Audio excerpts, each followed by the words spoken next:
The galaxy was old. Older than any single civilization could remember. Older than the stars that had already burned out and collapsed into cold, dead stones drifting silently through the void. The galaxy had seen empires rise, massive, glittering civilizations that stretched across hundreds of star systems, with fleets so large they blocked out the light of suns. And it had seen every single one of those empires fall. But nothing, absolutely nothing, had prepared the galaxy for what was about to happen. The Galactic Interstellar Council, known simply as the GIC, was the most powerful governing body in the known universe. It had existed for over 40,000 years. It had members from 1,012 different species. It had resolved wars, brokered peace treaties, managed trade routes across 6 spiral arms of the Milky Way, and it had, on 3 separate occasions, voted to relocate entire star systems to prevent collisions. The GIC did not panic. The GIC did not fear. The GIC simply governed, cold, calculated, and precise, like a machine that had been running so long it had forgotten it was ever built by living things. And yet, on this particular day, in the great circular chamber of the council hall on the neutral station of Varith Prime, a station so large it had its own atmosphere, its own weather systems, its own forests growing in biodomes the size of continents, there was something in the air that no one could name, but everyone could feel. It was fear. The chamber was filled with the representatives of 1,000 worlds. Some had 4 arms. Some had no arms at all and communicated through vibrations in the floor.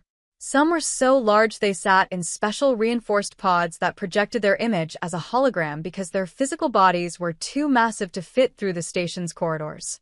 Some were so small they sat in groups of 12, sharing a single delegate seat, their tiny bodies clustered together like a living colony.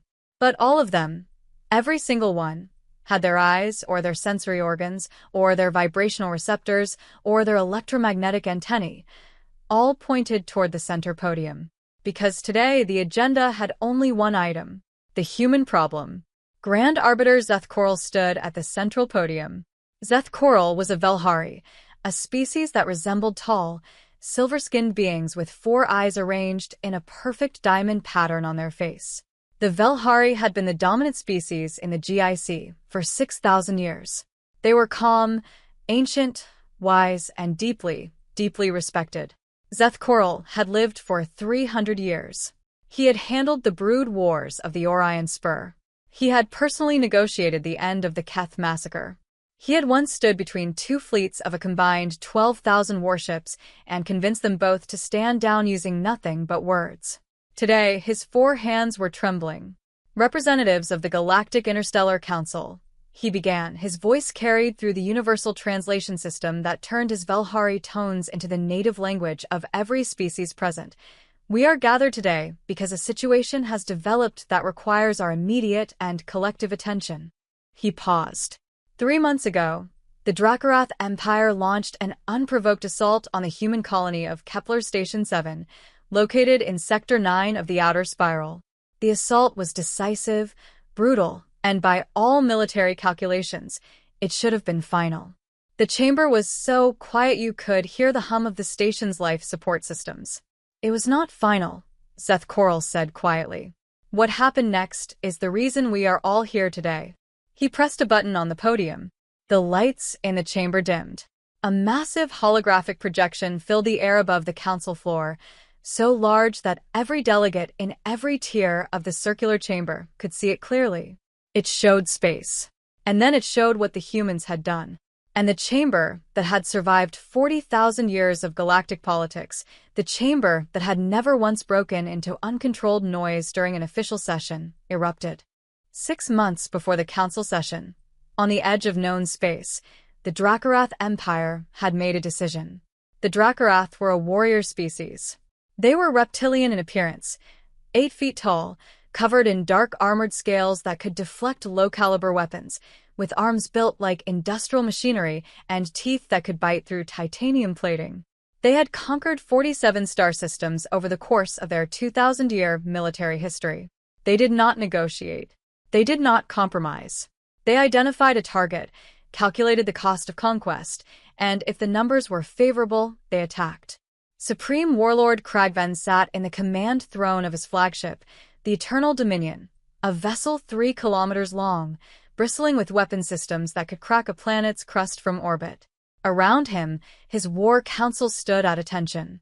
Generals, admirals, tacticians, all of them Dracorath, all of them veterans of dozens of campaigns. "Tell me about the humans," Kragven said. His chief intelligence officer, a scarred Dracorath named Veth, stepped forward and pulled up a holographic display. "The humans are a Class 3 emerging species, Supreme Warlord. They have been spacefaring for approximately 250 of their years.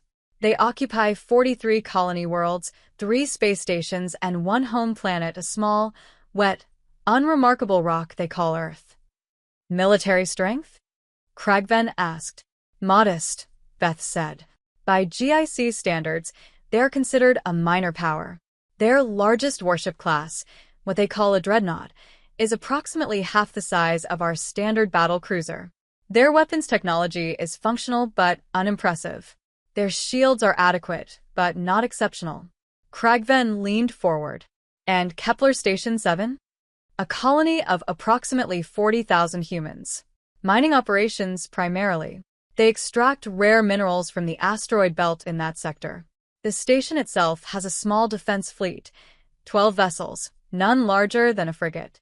It would fall within 72 hours of a concentrated assault." "And why do we want it?" "The asteroid belt, Supreme Warlord. The mineral deposits there are extraordinarily valuable. The humans have barely scratched the surface. Our projections show it could fuel our expansion into the next spiral arm for the next 3 centuries. Kragven was silent for a moment.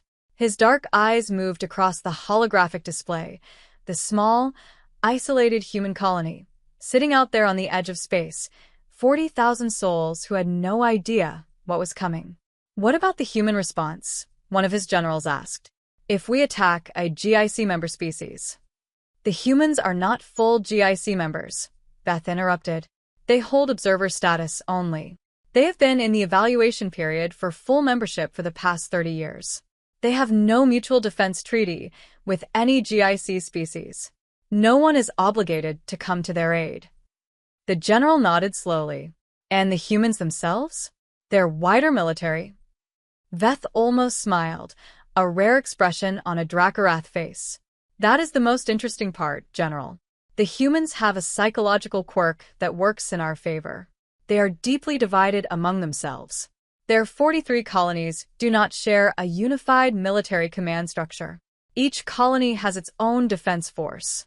Their central government on Earth would need to vote, debate, argue, and deliberate before authorizing any kind of broad military response."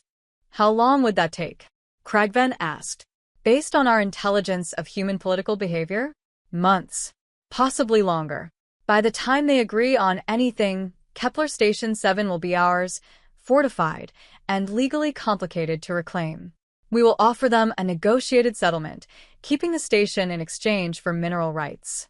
They will accept because the alternative is war, and humans, despite their occasional aggression, are fundamentally a species that prefers survival over pride." Kragven stood up from his throne. He was 7 feet of muscle and armor scale, and the room felt smaller when he stood. "Begin the operation," he said. 48 hours. Not a single voice in that room raised an objection.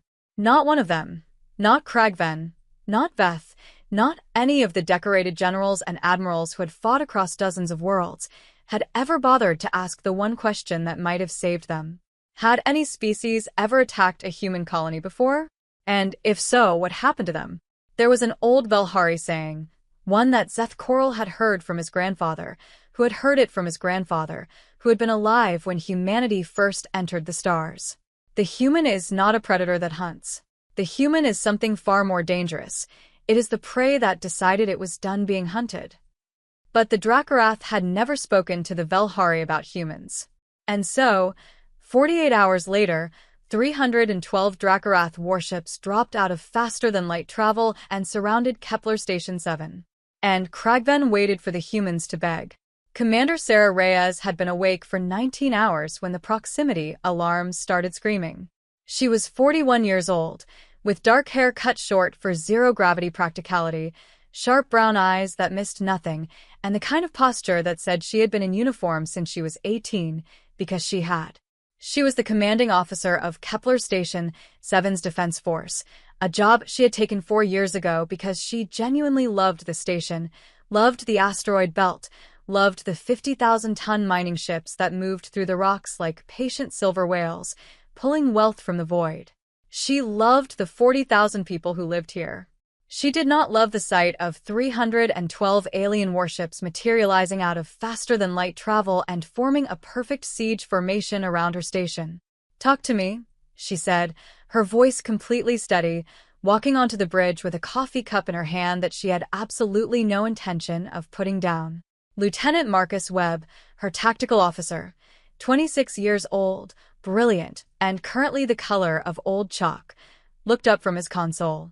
"Commander, we're reading 312 Dracorath vessels. Classifications range from heavy cruisers to dreadnoughts. They have weapons locked on the station, the civilian habitation rings, the mining fleet, and the defense platforms. Our 12 ships. Surrounded. They can't move without being destroyed in seconds. Communication?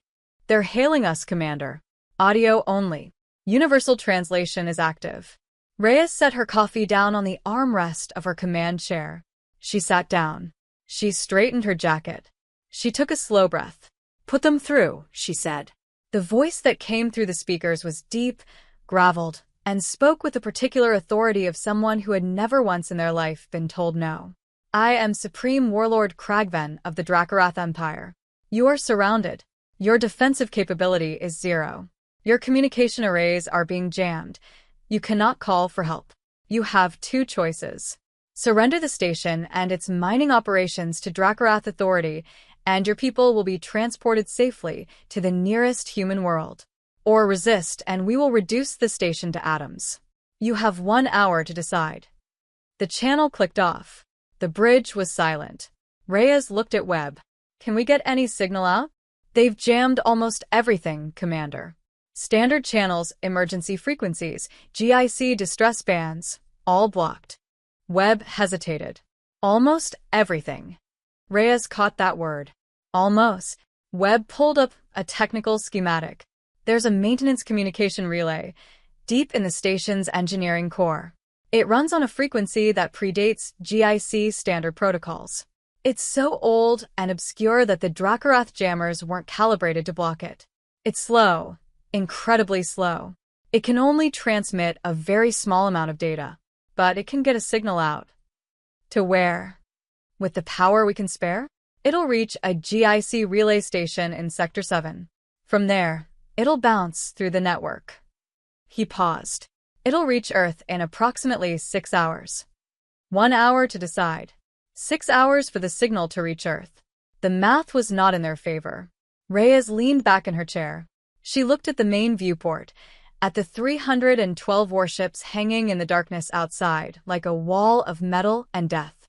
She thought about the 40,000 people on the station, the miners and their families, the kids who played in the habitat corridors, the old couples who had retired here because they loved watching the asteroid belt from their windows. She made a decision. "Send the signal," she said. "Everything, ship classifications, weapon readings, tactical formation, Kragven's message, coordinates. Everything." She paused. "And then get me a channel to the station-wide intercom." "Commander?" Webb looked uncertain. "Every person on this station deserves to know what's happening," Reyes said simply. "We don't lie to our people." She picked up her coffee cup. "And then," she said quietly, "we start making them wait." 6 hours and 14 minutes after Commander Reyes sent her signal, it arrived at the GIC relay station in Sector 7. From there it was automatically flagged as priority emergency and boosted through 17 relay points across the galaxy's communication network. It reached Earth at 3:47 a.m. Eastern Standard Time on a Tuesday. Within 4 minutes, it had been received by the United Earth Defense Command in Geneva, Switzerland. Within 11 minutes, every head of state on Earth had been woken up. Within 20 minutes, the joint military chiefs were assembled in the underground command center beneath the Swiss Alps, staring at the tactical readout of Kepler Station 7. Admiral James Cole was 63 years old. He had silver hair, a jaw like a concrete block, and eyes the color of a winter ocean. He had spent 30 years preparing Earth's military for exactly this kind of moment, a moment that most politicians had told him would never come, that the GIC would never allow, that humanity was safe as long as it behaved politely and followed the rules. He looked at the readout for exactly 45 seconds. Then he turned to the room. "How long to get a response fleet to Kepler Station 7 at maximum FTL?" he asked. His chief of operations, General Diana Park, answered immediately. She had clearly been doing the math since the moment she sat down. 31 hours, Admiral. Best case scenario. Kragven gave them 1 hour, Cole said. Yes, sir. The room was quiet. Cole turned back to the readout. 312 warships. 40,000 civilians. 1 hour. He had seen impossible situations before. He had never seen one quite this clean in its cruelty. What do we have in the region? He asked. Park pulled up a map. Almost nothing, Admiral. Sector 9 was always considered low risk. We have a patrol vessel, the UES Resolute, doing a standard sweep about 4 hours from Kepler at standard speed. 1 ship, a destroyer class. 1 destroyer against 312 warships, someone in the room said quietly. Tell the Resolute to move, Cole said. Maximum speed. And tell them what they're heading into. He paused. Tell the captain I said, use your judgment. That's all I'm telling them. Use your judgment. He turned to the communications officer. Get me the GIC. I want Seth Coral on the line in the next 10 minutes. I don't care what time it is on Varith Prime. Then he turned to the room, all the generals and admirals and strategists and politicians, and he said something that none of them forgot for the rest of their lives. And start spinning up everything we have. Every ship, every fleet, every weapon system. His voice was very calm. Because whatever happens to Kepler Station 7 in the next hour, the Dracorath Empire is going to remember this day for the rest of its history. Of SYMJHY, from this moment forward, everything changes. Commander Reyes had spent the hour doing 3 things. First, she had talked to her people. Station-wide intercom. No script, no prepared speech, she just talked. She told them the truth. She told them they were surrounded, that she had sent a signal to Earth, that Earth could not get here in time to stop the Dracorath's deadline. She told them that she was not going to pretend things were simple when they were not. And then she told them something else. She told them that she was not surrendering the station. Not because she wanted them to fight. She had 12 ships and a few hundred defense personnel against an armada. That was not a fight. That was a burial. But she told them that surrender meant trusting Kragven's word that they would be safely transported. And she had read the Dracorath's history. She knew what Dracorath's safe transport had meant to the last 3 species they had conquered. She was not putting 40,000 lives on that promise. So she did the second thing. She stalled. When Kragven's 1 hour expired, she opened a channel and said, Supreme Warlord, we need more time to organize the civilian evacuation safely. We are cooperating. Please give us 3 more hours to ensure our people can be moved without injury. We are a civilian station. We do not want casualties. Kragven, who had expected immediate begging, was caught off guard by the calm, reasonable tone. He granted 2 hours. Then Reyes came back at the end of those 2 hours with more calm, reasonable requests. Medical supplies that needed cataloging before transport. Life support systems that needed to be kept running during the handover.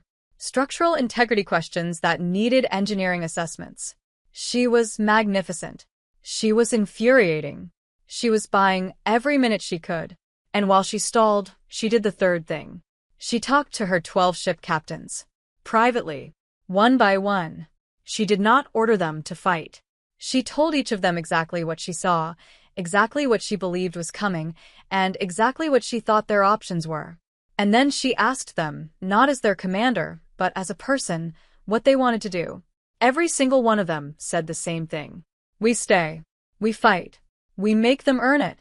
By hour 7, 6 hours past the original deadline, with Kragven growing increasingly furious and suspicious, something happened that changed everything. A single human ship dropped out of FTL on the edge of the sector. The UES Resolute. 1 destroyer. 400 crew. Captain Elena Vasquez was 38 years old, and she had received Admiral Cole's message 4 hours ago. Use your judgment. She looked at her tactical display. 312 enemy warships. 1 friendly station with 12 light ships. 40,000 civilians. She thought about it for exactly 30 seconds. Then she opened a channel, not to Kepler Station 7, but directly to the Eternal Dominion. Supreme Warlord Kragven, she said, her voice perfectly steady.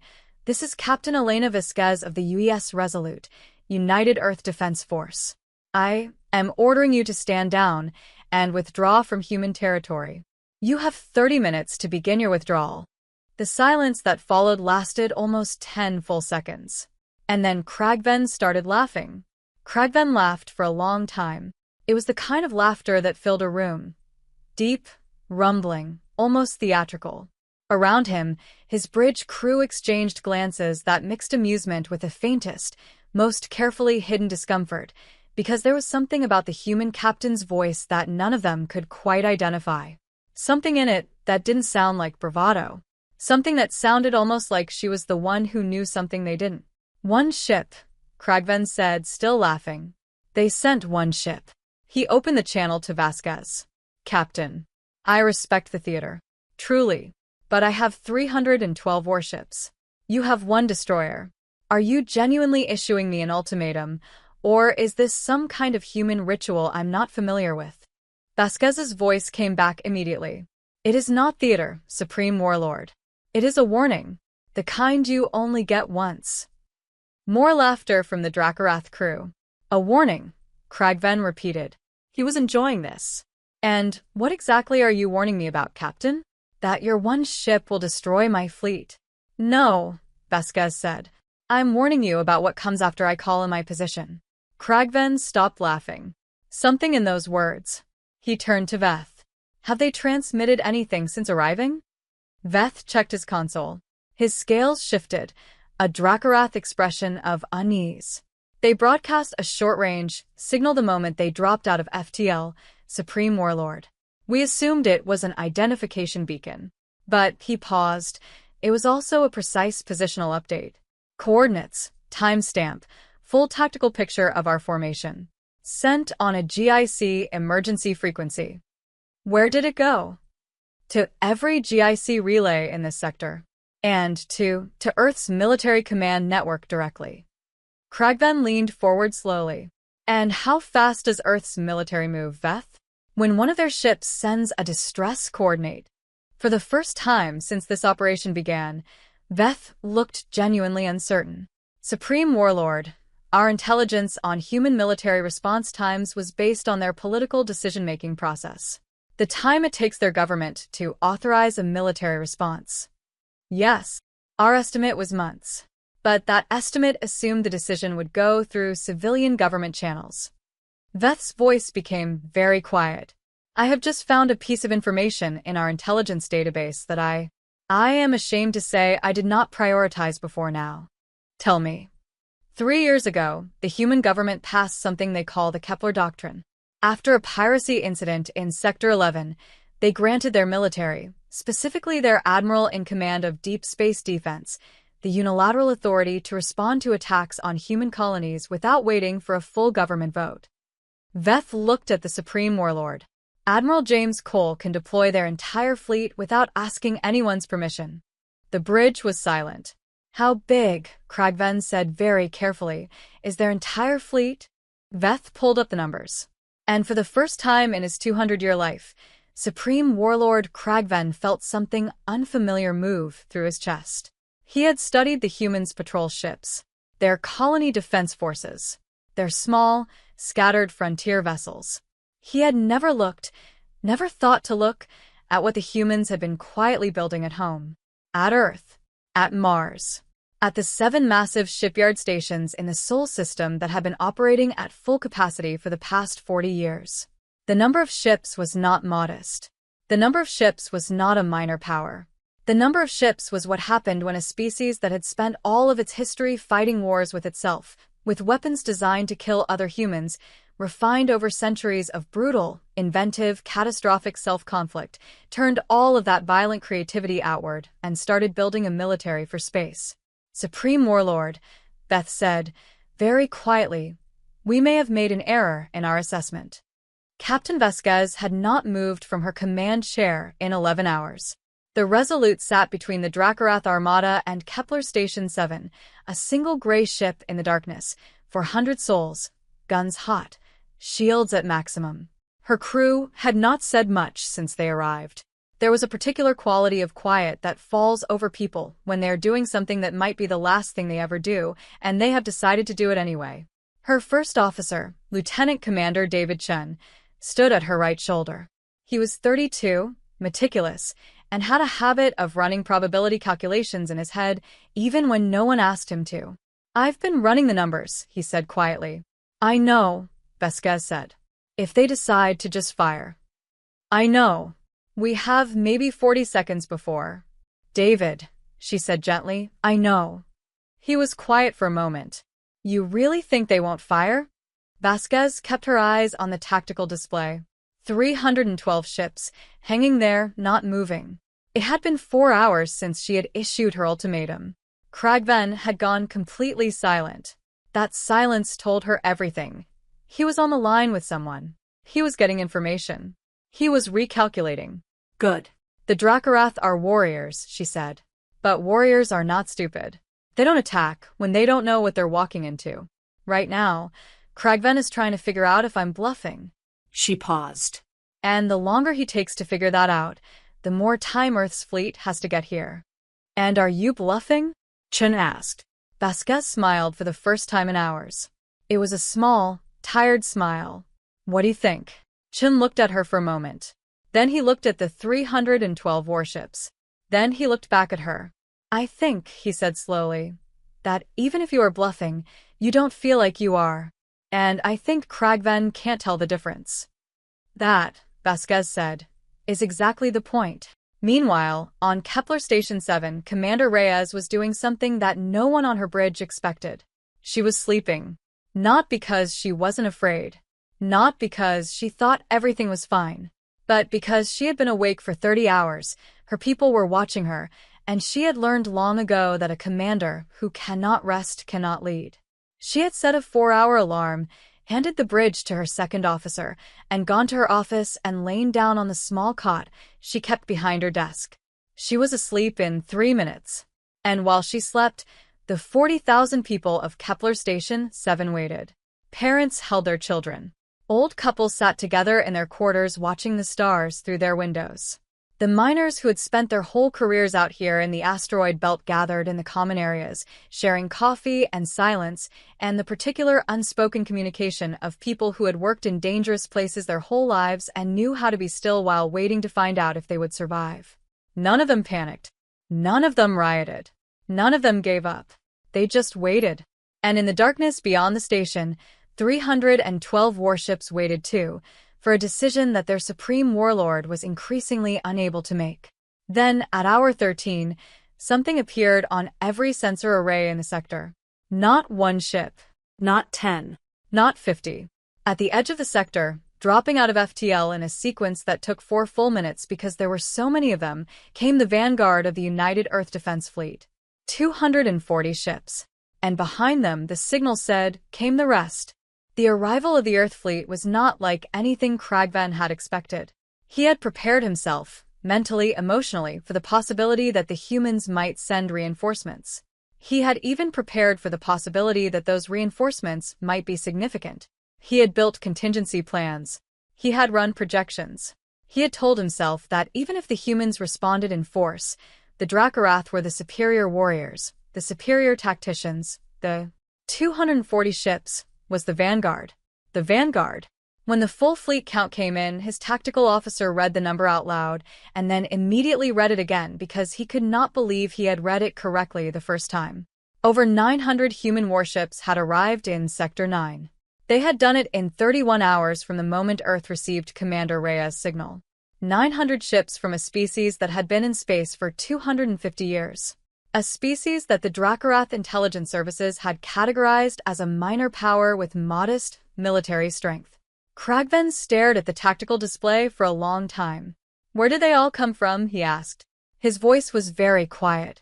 Veth's answer was equally quiet. Earth, Supreme Warlord. Sol System. They've been building them for decades. Why didn't we know? Because we looked at their colonies, Supreme Warlord. We assessed their frontier forces, the small patrol ships, the colony defenders. We never looked at what they kept at home, what they kept in reserve. Veth paused. Their home system shipyards are among the largest in this spiral arm. We simply never looked.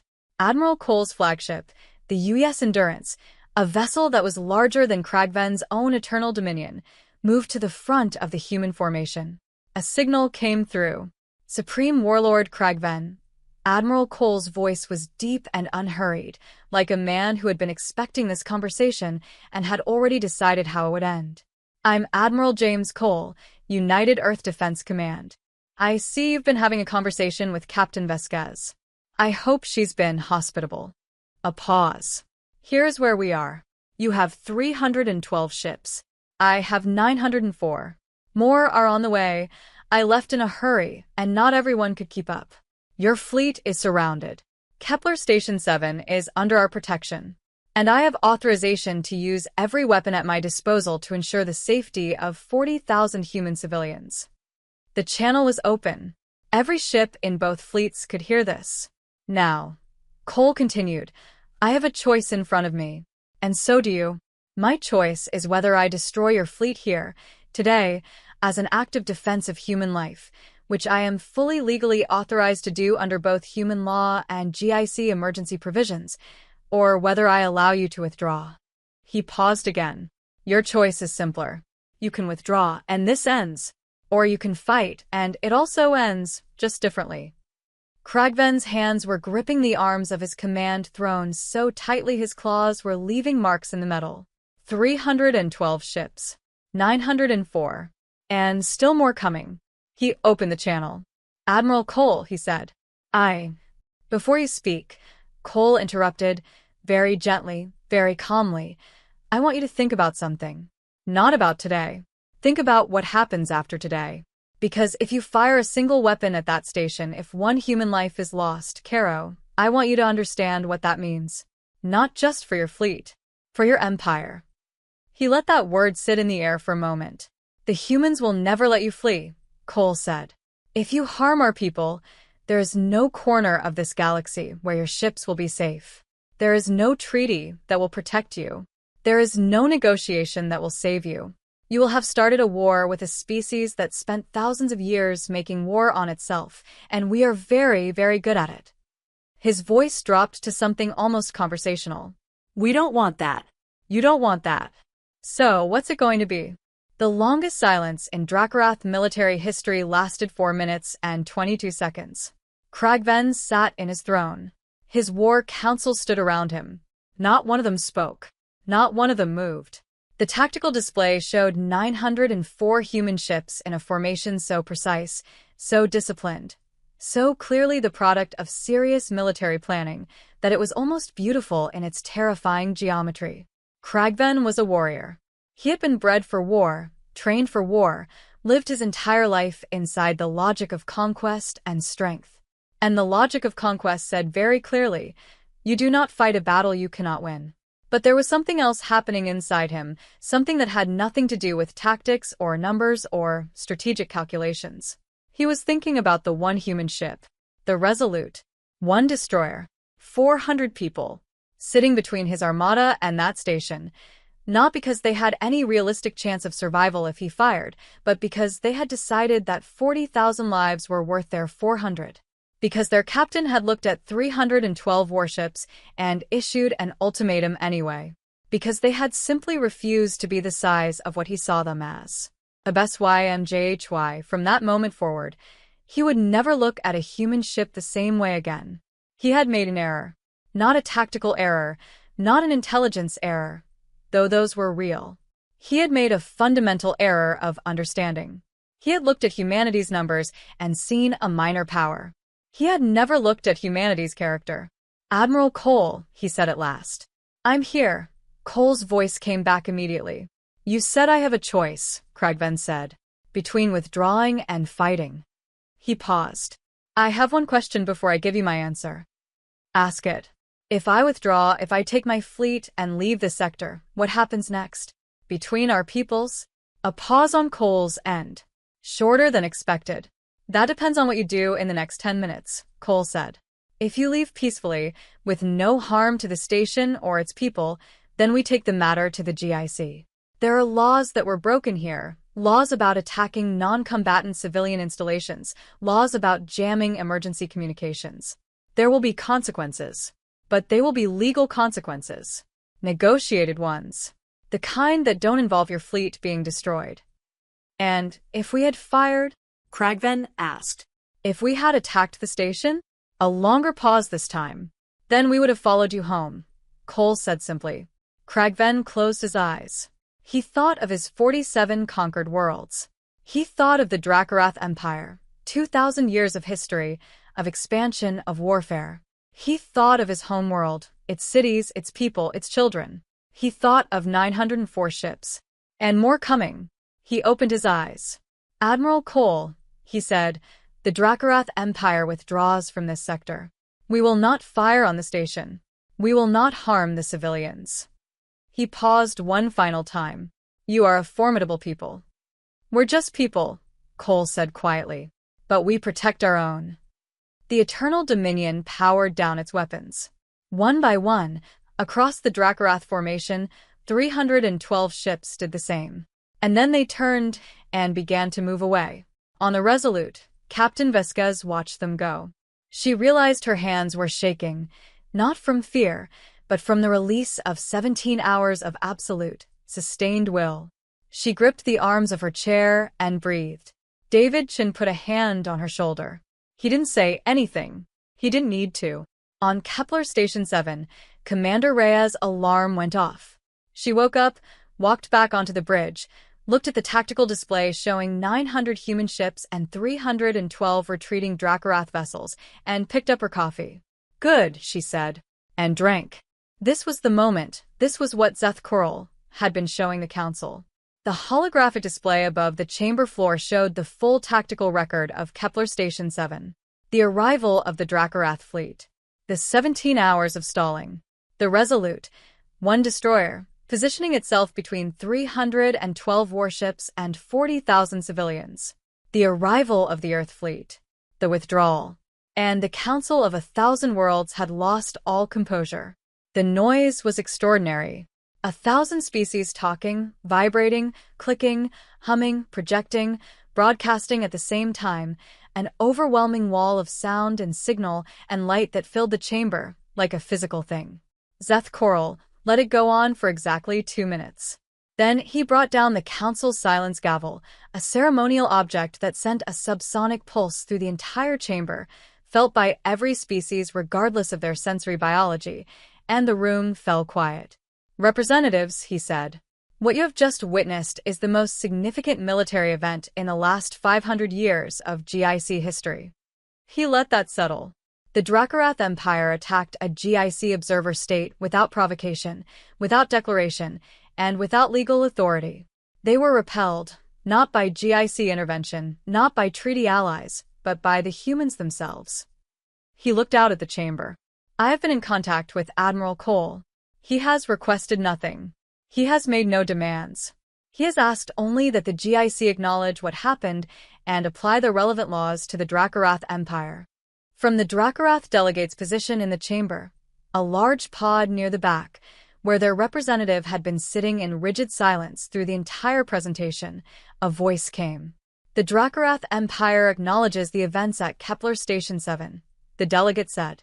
The voice was carefully controlled. And we acknowledge the miscalculation that led to them. Miscalculation. Zeth Coral almost smiled. It was such a Drakkarath word for what had happened. There is a larger question before us today, said the delegate from the Keth Collective, a small, ancient species that communicated through bioluminescent pulses translated by their speakers. The humans are currently observer status.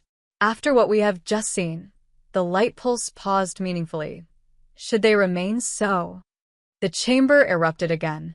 Some species were afraid of full human membership, afraid of what it meant to give a vote and legal standing to a people who had just demonstrated they were sitting on a fleet of nearly 1,000 warships that no one had known about. Some species were thrilled. Here was a species with the strength to back up their words, exactly the kind of member that made the GIC more than just a talking shop. Some species, particularly the older, more powerful ones, were quiet and thoughtful in a way that suggested they were doing the same math Kragven had done, and reaching the same conclusions he had. The Velhari elder who sat beside Seth Coral leaned close. Her name was Saravin, and she was 400 years old, and she had been studying humanity since before they had faster-than-light travel. "You knew," she said quietly, so only he could hear. "You knew what the humans had. You knew what they were capable of." Seth Coral said nothing for a moment. "My grandfather told me a saying," he said at last. "When the humans first came to the stars, he said, 'Do not mistake the size of their ships for the size of their hearts. And do not mistake the size of their hearts for the size of their anger.'" Saravin was quiet. "I have been trying to get the Dracorath to hear that saying for 30 years, Seth Coral said. They did not want to listen to words. He looked at the holographic display, still showing the 900 human ships in their perfect, terrible formation. Now they have heard it another way.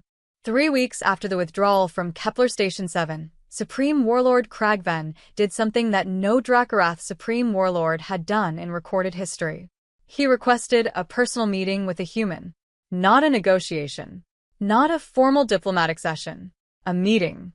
Admiral Cole received the request at his office in Geneva and stared at it for a long time. Then he forwarded it to the president with a single line attached. "I think we should say yes." The meeting happened on a neutral Velhari station in Sector 5. A small conference room. 2 chairs. No weapons, no aids, no recording devices. Both sides had agreed to that. Kragven was 7 feet of armored scale and military history. Cole was 6 feet of silver-haired human in a dress uniform. They sat across from each other. For a moment, neither spoke. Then Kragven said, "I want to understand something." "Ask," Cole said. "Your captain, Vasquez. 1 ship. She knew she would die if I fired." "Yes," Cole said. "Why did she come?" Cole looked at him for a moment. "Because 40,000 people needed someone to stand between them and your fleet. And she was the only one close enough. But she could not have stopped us." "No," Cole said. "She couldn't." "Then why?" Kragven stopped. His jaw worked. He was genuinely struggling with something.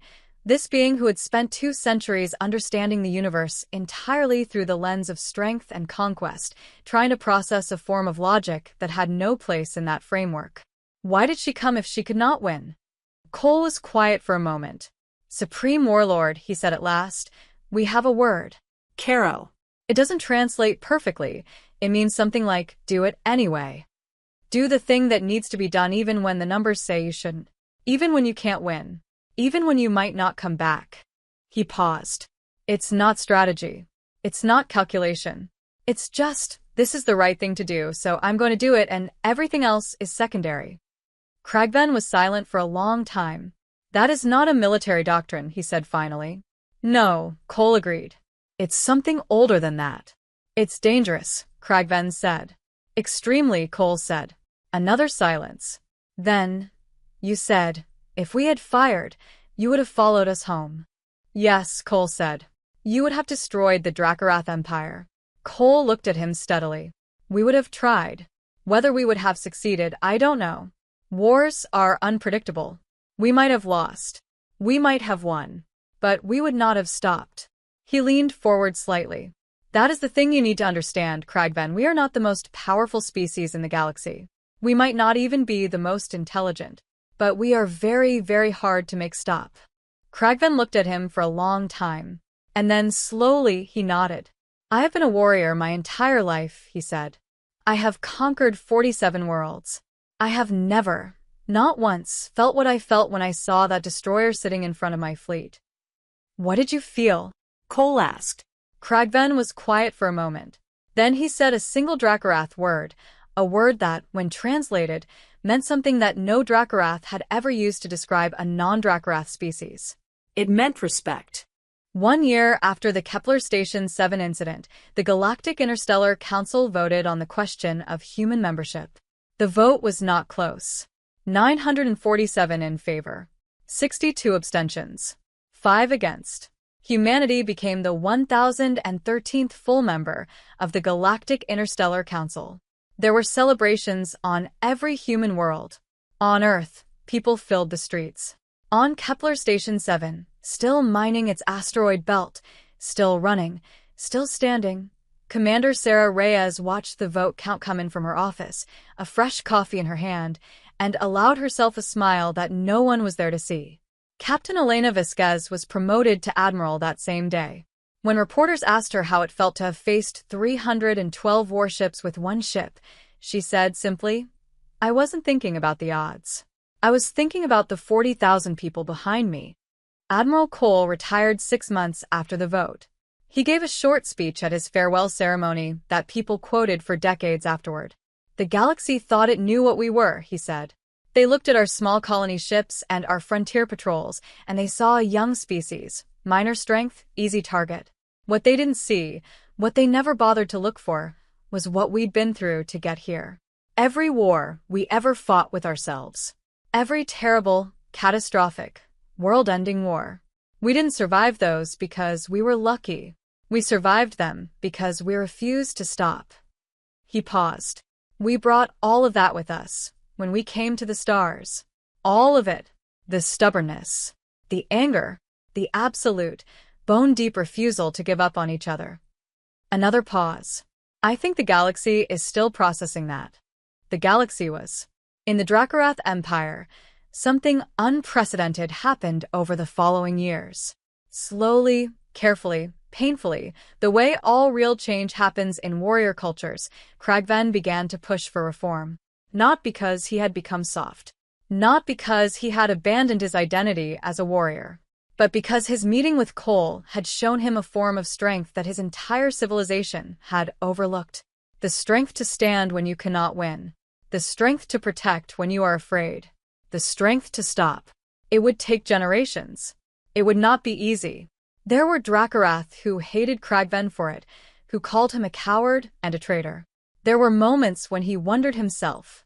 But he thought of Elena Vasquez, standing alone in the dark between his fleet and 40,000 souls, and he thought, "Caro, do it anyway." And he did. Zeth Coral lived for another century after the Kepler incident. In his memoirs, written when he was 400 years old, he devoted an entire chapter to humanity. It ended with a paragraph that became, in time, one of the most quoted texts in GIC history. "We were warned, when they first came to us, by an old Velhari who had watched them from afar for decades. He said, 'Do not mistake the quiet for weakness. Do not mistake the patience for surrender. The human is not the largest creature in the galaxy, nor the oldest, nor the most powerful. But I have lived 4 centuries, and I have never met anything in this universe that is harder to make stop loving the people it loves. HFY. From now on, when you see a human ship at the edge of a battle it should not be able to win, do not feel sorry for the humans. Feel sorry for whoever made them angry." Out in Sector 9, in the asteroid belt around Kepler Station 7, the great silver mining ships still moved through the rocks like patient whales, pulling their wealth from the void. The stars were the same stars they had always been, cold and old and indifferent. But the 40,000 people who lived on that station knew something now that they had always suspected but never had confirmed. That when the darkness came, when the fleet appeared at the edge of your world, and the numbers were impossible, and the math said give up, somewhere out there, someone was already moving. Someone was already coming. Not because they could win. Because you were one of theirs. And that was enough. And